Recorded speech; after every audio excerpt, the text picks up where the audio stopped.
नमस्कार, आदाब। Fake news में आपका स्वागत। मैं अब्दुल सत्तार सिलावट आंध्र प्रदेश बीजेपी कार्यालय से आपको वो जानकारी देते हैं जिससे पूरे देश में हलचल मची हुई है।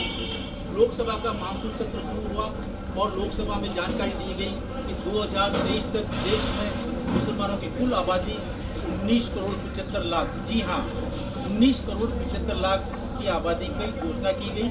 इस पर बहुत सारे देश के उलेमा, बहुत सारे मुस्लिम नेता और कांग्रेस में बैठे भड़काने वाले बहुत सारे लोगों ने ये कहा कि ये फिगर झूठ है, गलत है और बीजेपी मुसलमानों की आबादी को छुपा रही है। जबकि सच्चाई ये है कि बीजेपी मुसलमानों की आबादी बता रही है। जो मुसलमान नेक है, सर पे टोपी है, दाढ़ी है, घर पे उनके हिजाब है, पंजवक्ता नमाजी है, नेक और देशभक्त मुसलमानों की संख्या बता रही है। वो मुसलमान जिसके नाम के आगे अब्दुल मोहम्मद अली लगा हुआ है, लेकिन यदि वो शराबी है, जुआरी है और आतंकवाद से जुड़ा हुआ है और देशभक्ति से पीछे है, उसको सरकार ने शायद मुसलमान नहीं माना है। इसलिए 20 करोड़ का फिगर जो है इसको स्वीकार कर लेना चाहिए।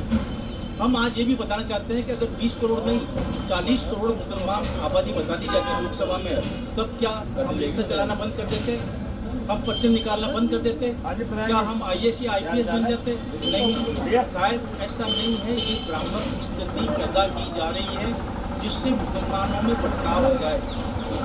हमारे देश की लोकसभा में महिला और बाल विकास मंत्री स्मृति ईरानी ने एक बहुत अच्छी जानकारी दी कि आज़ादी के बाद 70 साल तक मुसलमानों का राजनीतिक शोषण होता रहा।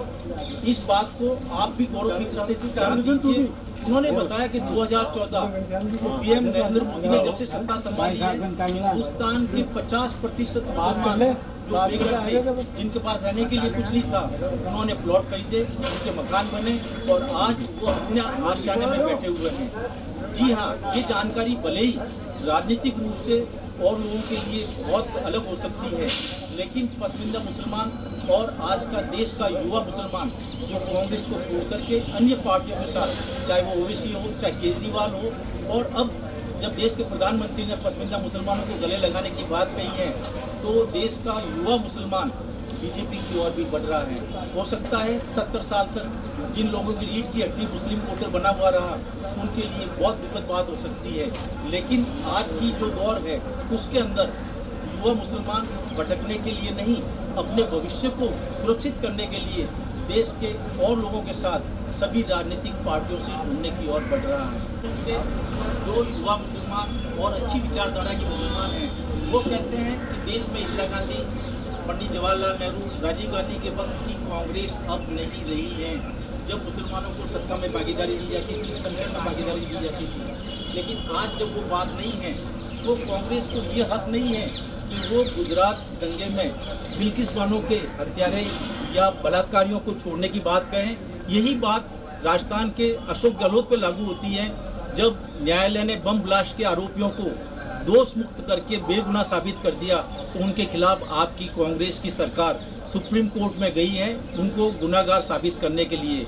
इसलिए कोई फर्क नहीं है बीजेपी और कांग्रेस में आज के मुसलमानों के लिए। आज देश की राजनीति में ये आरोप लगाया जाता है कि गुंडे, बदमाश, भ्रष्टाचार में आरोपी नेता यदि बीजेपी ज्वाइन कर लेते हैं तो उनको वॉशिंग मशीन में डालकर साफ कर लिया जाता है। यही बात देश के युवा मुसलमानों के समझ में आ गई है और वो राष्ट्रीय मंच के साथ जुड़ करके बीजेपी के साथ जाना चाहते हैं, सिर्फ इसलिए कि आज के विकास में, आज के दौर में कांग्रेस से उनको कोई उम्मीद नहीं है। इसलिए यदि वो जुड़ते हैं तो निश्चित रूप से जो बात आज कही जा रही है कि मुसलमानों का विरोधी है बीजेपी, आज पसमानदा मुसलमानों को अगर गले लगा करके और देश के प्रधानमंत्री उज्जवल भविष्य की राह दिखा रहे हैं, तो निश्चित रूप से युवा मुसलमान और देश की आधी आबादी जिनको 3 तलाक और अन्य सुविधाएं जो मिल रही हैं, वो सभी जुड़ने के लिए तैयार हैं। इसके लिए कांग्रेस अपना भविष्य दोबारा जांच करे, दोबारा मुसलमानों की रीढ़ की हड्डी को टटोले, तभी जो है भविष्य मालूम पड़ेगा। बहुत बहुत शुक्रिया, धन्यवाद।